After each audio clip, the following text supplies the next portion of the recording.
Добрый день, уважаемые эксперты и участники чтений. Сказание о Великой Москве. Автор Сергей Зверев, Кылола.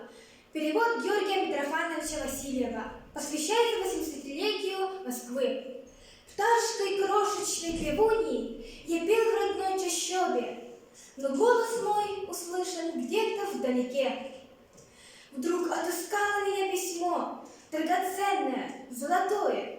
Оно зовет меня в Москву, лететь мне туда, чтоб искусство свое показать, чтоб петь там песни свои.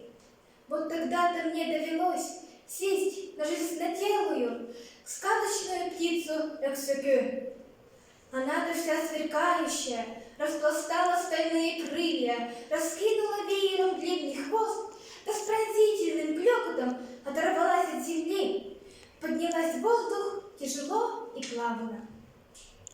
Величавая птица, быстро набирая высоту, достигла вершины неба, летела под самым светлым солнцем, с таким гулом и грохотом, будто сопровождали ее громы и молнии. Она летела сверкающей кометой, пронзая и рассекая в пути густые облака. Внизу земля родная уходила в чернеющую даль, и, подернутая дымкой тумана, стала подобной папороти тумана. О, величавая птица, как быстро перелетела обширные области! Даже не задержалась долго над голубыми просторами Сибири. В Азии остановилась на обед, в европейской части на ночлег. Когда величавая птица долетела до того места, я вышел наружу и вижу перед собою леса, утопающие в синеве, будто их не касалось вовсе холодное дыхание осени и зимы.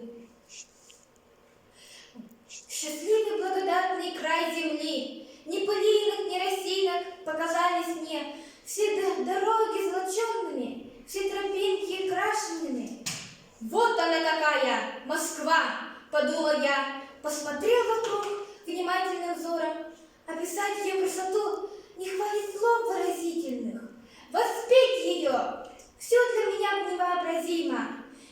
Я иду по улицам, вдруг вижу бессмертный Пушкин, изваянный в бронзу стоит, выставив ногу вперед, словно здоровается со всеми, кто проходит мимо него.